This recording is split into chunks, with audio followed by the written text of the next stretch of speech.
இன்றைக்கான மினி vlogல நம்ம என்ன பார்க்க போகிறோம்னு பார்த்தீங்கன்னா, நல்ல சாஃப்டான சப்பாத்திக்கு சூப்பரான ரெஸ்டாரண்ட் ஸ்டைல் ஷாஹி பன்னீர் எப்படி செய்கிறதுன்னு பார்க்கலாம். டேஸ்ட் அட்டகாசமாக இருக்கும். கண்டிப்பாக மிஸ் பண்ணாமல் ட்ரை பண்ணி பாருங்கள். செம்ம டேஸ்ட்டாக இருக்கும். ஸோ ஃபஸ்ட்டு வந்துட்டு ஒரு பேன் வச்சு அதில் 2 டீஸ்பூன் எண்ணெய் ஊற்றிட்டு ஒரு 3 வெங்காயம் நீட்டு வாக்கில் கட் பண்ணி வச்சுருக்கேன். மீடியம் சைஸ் வெங்காயத்தை அதை சேர்த்துட்டு வதக்கலாம். அது கூடவே மற்ற பொருட்கள்லாம் சேர்த்துக்கலாம்.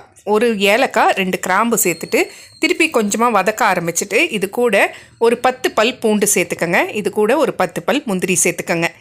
இதையும் ஃபஸ்ட்டு நல்லா வதக்கி எடுத்துட்டு அது கூட நம்ம அடுத்த பொருளாக சேர்க்க போகிறது என்னதுன்னு பார்த்தீங்கன்னா ஒரு 3 துண்டு இஞ்சி.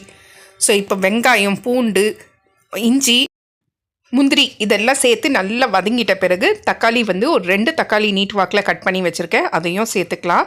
இப்போ இதை எல்லாத்தையும் வந்துட்டு ஒரு 5 மினிட்ஸ்க்கு ஸ்லோ ஃப்ளேமில் வச்சு நல்லா வதக்கி விட்டுருங்க. நல்லா வெந்து வரணும். வெங்காயம், தக்காளி எல்லாமே நல்லா வெந்து வரணும். ஸோ அதுக்கு கூட வந்துட்டு கொஞ்சமாக கொத்தமல்லி சேர்த்துட்டு திருப்பி வதக்கி விட்டுருங்க. நடுவில் கலரி விட்டுருங்க. கலரி விட்டுட்டு இப்போ வந்து வெங்காயம், பூண்டெல்லாம் கொஞ்சம் நல்லா ஸ்மாஷ் ஆகி வர டைம் வெங்காயம், தக்காளி வந்து நல்லா வதங்கிட்ட பிறகு கேஸ் ஆஃப் பண்ணிவிட்டு ஆற வச்சிடலாம். இப்போ வந்துட்டு ஒரு 1/2 கப்பு தயிர் எடுத்து அதுக்குள்ளே இந்த மசாலாஸ்லாம் ஆட் பண்ணிக்கலாம். 1 teaspoon chilli powder, 1 teaspoon Kashmiri chilli powder, 1 teaspoon தனியாத்தூள், 1 டீஸ்பூன் ஜீரகத்தூள், 1/4 டீஸ்பூன் மஞ்சத்தூள், ஒரு 3/4 டீஸ்பூன் உப்பு. இதை எல்லாத்தையும் சேர்த்து நல்லா மிக்ஸ் பண்ணிக்கோங்க. நல்லா தயிரோடு மிக்ஸ் பண்ணிட்ட பிறகு நம்ம ஏற்கனவே ரெடி பண்ணி வச்சுருந்தோம் இல்லைங்களா வெங்காய, தக்காளி, அதை ஒரு மிக்சி ஜாரில் சேர்த்துட்டு கூட இந்த தயிர் பேஸ்ட்டையும் சேர்த்துட்டு நல்ல மைய பேஸ்ட் மாதிரி அரைச்சிட்டு வந்துடலாம்.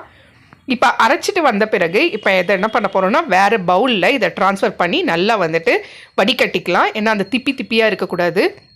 ஸோ நல்லா வடிகட்டிட்டு நல்ல ஒரு க்ரீமி டெக்ஸ்சர் வந்த உடனே திருப்பி ஒரு அதே பேன் வச்சு ஒரு 2 டீஸ்பூன் எண்ணெய் ஊற்றிட்டு ஒரே ஒரு பட்டை, ஒரு 2 கிராம்பு சேர்த்துட்டு இப்போ நம்ம அரைச்சி வச்சுருந்தோம் இல்லைங்களா பேஸ்ட்டு, அதை சேர்த்துட்டு கூட ஒரு கப்பு தண்ணி ஊற்றி நல்லா கொதிக்க விட்டுருங்க. ஸ்லோ ஃப்ளேமில் வச்சு ஒரு 5 நிமிஷத்துக்கு கிரேவி வந்து கொதித்து வர டைமில் பன்னீரை நல்லா கட் பண்ணி க்யூப்ஸ் மாதிரி கட் பண்ணி அதை சேர்த்துக்கலாம்.